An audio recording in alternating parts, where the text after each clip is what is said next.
What's up, Facebook Live? What's up, everybody all around the world? Silas Kingdomnaire, Kingdom Forth here, guys. Hope you're having a great day. I want to come on here and talk about give your best. Okay, give your best to Jesus, guys.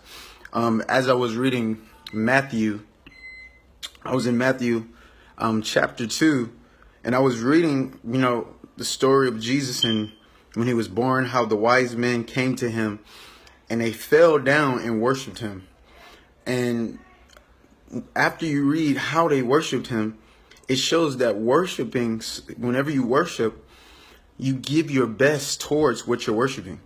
So if we're called to worship God in spirit and truth, we ought to give our best. All right. We ought to give our best to God.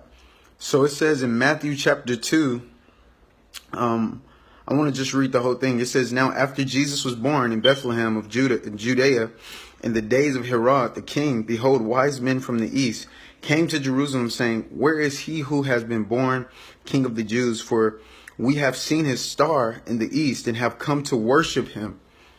When Herod the king heard this, he was troubled, and all Jerusalem with him. And when he had gathered all the chief priests and scribes of the people together, he inquired of them where the Christ was to be born. So they said to him, in Bethlehem of Judea, for thus it is written by the prophet, but you, Bethlehem, in the land of Judah, are not the least among the rulers of Judah. For out of you shall come a ruler who will lead my people, who will shepherd my people Israel. And then it says, then Herod, when he had secretly called the wise men, determined from them what time the star appeared, and he sent them to Bethlehem and said, go and search carefully for the young child. Right? They're talking about Jesus. And when you have found him, bring back word to me that I may come and worship him also. But he wasn't really trying to worship. And then it says, when they heard the king, they departed, and behold, the star which they had seen in the east went before them till it came and stood over where the young child was. Okay, the young child is Jesus. When they saw the star, they rejoiced with exceedingly great joy. And when they had come into the house, they saw the young child, Jesus, with Mary, his mother, and fell down and worshiped him. They fell down and worshiped him. But let me show you how they worshiped him. Worship. You're saying you're worthy. You give your best to whatever you worship. And it says, and when they had opened their treasures, this is how they worshiped Jesus. They fell down, they worshiped him, and they opened their treasures. They presented gifts to him. Gold, frankincense, and myrrh. They gave their best to Jesus. Whatever you worship, you give your best. So we worship Jesus, so we ought to give our best to him.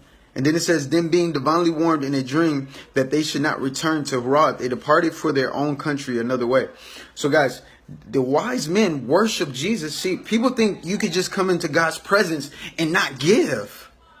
You can't come into his presence. It's funny. You think you can, so you can just go into IHOP, eat, and not pay.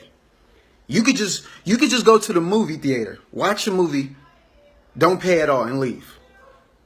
You can't. But people think they can come into the presence of Jesus. They can come into his presence and not give anything. Not sacrifice to the Lord, not worship him. You worship him by giving. That's how you do it. You worship him by giving. Sowing seeds. Giving your best. If the Lord says, give this, you give it. That's how you worship Jesus. Worship is sacrificing something that you think you need. Sacrificing something that you think that you can't live without. Like when I gave away all my clothes and shoes. Jesus told me to. I was worshiping Jesus. If I would have kept my clothes and shoes that he told me to give, I would have been worshiping my clothes and shoes. Worshiping is giving. And it says the wise men fell down and worshiped him. And when they had opened their treasures, you don't come into God's presence without giving. You don't come into God's presence without giving your best of what you got. So guys, I wanted to come on here and talk about this. Bless y'all this Christmas, man. I know everybody's giving, but you don't come into God's presence without giving, guys. I'm with my family. What's up, Donnie? My nephew. But guys, I love you guys. Be blessed. Hey, Natasha. God bless.